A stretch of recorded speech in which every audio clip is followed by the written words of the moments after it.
Alors, bonjour à toutes et à tous, Michel pour le direct de la Web TV.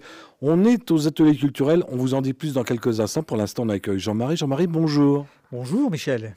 Alors, Jean-Marie, déjà, avant de parler du canal, ça nous rappelle des souvenirs à cet endroit. Oui, puisque c'est là que j'ai commencé ma carrière d'enseignant et c'est là que je crois que tu as exercé ta carrière d'élève aussi, dont tu étais des miens, puisque j'ai eu le plaisir et l'honneur et l'avantage de t'avoir comme élève lorsque tu étais en classe de BEP, je crois, électrotechnique. BEP, et puis c'était vraiment tes tout débuts. C'était le tout début, effectivement. Oui. C'est un très très bon souvenir. Très émouvant. Avec nous, tu en as eu beaucoup à faire quand même. Non, ce furent des années très très heureuses que j'ai très longtemps regrettées. C'est vrai qu'à l'époque, on était un peu plus calme que les suivants. Oui, et puis il y avait une ambiance de travail, et puis il y avait une ambiance de collègues aussi qui était formidable et qu'on ne retrouvait peut-être pas dans tous les types d'établissements, mais c'était le lycée professionnel et c'était un peu magique. Alors là, c'est la petite parenthèse. Alors, comme tu te souviens peut-être pas, alors moi j'étais un élève assidu, hein, j'étais toujours au fond de la classe avec les radiateurs, et il y a eu un scandale au canal de Panama, et ça je ne savais pas.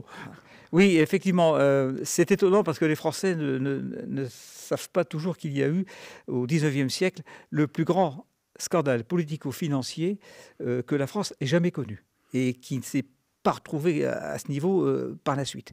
C'est une énorme affaire et qui est un petit peu restée dans l'oubli. Alors toi, tu vas le détailler, on ne va pas le détailler aujourd'hui, tu vas venir le détailler ici aux ateliers culturels. Déjà, on va donner la date et les heures. Oui, ce sera donc le vendredi 25 avril à 19h30. Et j'espère que vous serez nombreux. C'est une première pour ce qui me concerne, mais c'est une première d'une trilogie qui va évoquer donc des événements majeurs du 19e siècle, siècle flamboyant, auquel je suis particulièrement attaché. Alors, ils t'ont gâté sur l'affiche parce qu'ils t'ont mis un bateau d'époque, hein, parce que le canal existe encore. Oui, ils m'ont mis un bateau d'époque, mais c'est vrai qu'il n'est pas aussi différent que ceux qu'on aurait pu voir naviguer dans les années concernées. Mais le canal de Panama, en plus, vous le savez, est actuellement dans l'actualité pour des raisons un peu tristes, il faut le bien dire. Et c'est l'occasion peut-être d'en savoir plus sur toute l'histoire de la construction de ce canal, dans laquelle les Français ont laissé beaucoup de plumes.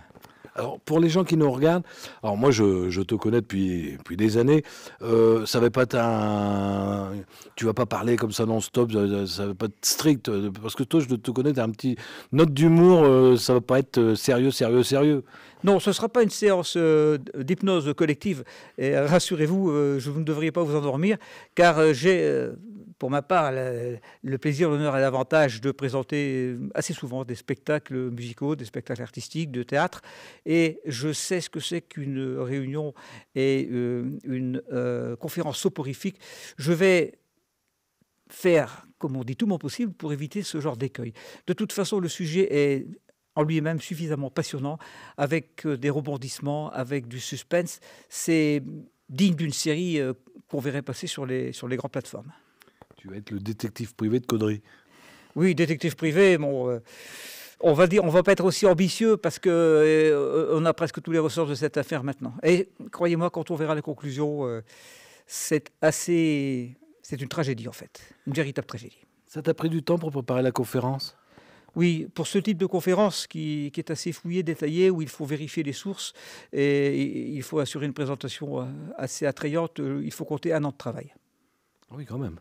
Oui, d'ailleurs, c'est à peu près le temps que m'ont prise chacune des 3 conférences que j'ai préparées. Alors, les gens qui vont venir, je rappelle l'heure 19h30 aux ateliers culturels, ils s'attendent à combien ? 2 heures, 3 heures, 4 heures de conférence ? Non. Écoutez, je vais essayer de ne pas dépasser 1h15, 1h30 au grand maximum. Hein, il y a bien sûr éventuellement un peu de temps pour les questions qui seront posées par la suite, mais vous savez, les questions, quand il est très tard, il n'y en a pas beaucoup. Alors, il n'y a pas de réservation, on peut accueillir une centaine de personnes, il faut venir à l'heure. Ah oui, par contre, il faut venir à l'heure parce que je tiens aussi à ne pas prolonger l'auditoire qui a pris la peine d'arriver à l'heure. Donc, je commencerai à l'heure. Et puis, ceux qui ne seront pas à l'heure, eh bien, feront l'objet d'une admonestation personnelle. Croyez-moi, ils n'auront plus envie d'arriver en retard sur les prochaines. En plus, c'est gratuit. Ouais, c'est tout à fait gratuit et ça me fait vraiment un grand plaisir d'inaugurer un peu cette session de conférence pour le public caudrésien et des alentours, qu'il mérite bien, avec mes remerciements bien sûr à l'Office municipal de la culture qui m'a vraiment permis de préparer tout cela avec une communication absolument exemplaire. Si vous allez sur le centre-ville de Caudry, vous ne pouvez pas manquer la communication. Écoute Jean-Marie, je pense qu'on a fait le tour. Je te laisse le mot de la fin. Ben, le mot de la fin, c'est que souhaitons que ce type de tragédie ne se reproduise plus jamais. Mais s'il y a une leçon à retenir, c'est qu'effectivement, la République, c'est pas automatique. Merci à toi Jean-Marie. Moi je vous rappelle la date, c'est le vendredi 25 avril à 19h30 aux ateliers culturels à Caudry. Alors c'est rue Jacquard, c'est facile à trouver. Si vous habitez Caudry, vous pouvez venir à pied, c'est vraiment en centre-ville. Si vous avez des amis qui n'ont pas Facebook, vous leur dites bien que ça sera retransmis tout à l'heure sur notre page YouTube et notre tout nouveau site internet www.directwebtv.fr. Jean-Marie, bonne conférence. Merci à Web TV et puis à bientôt pour vous tous. Merci Michel.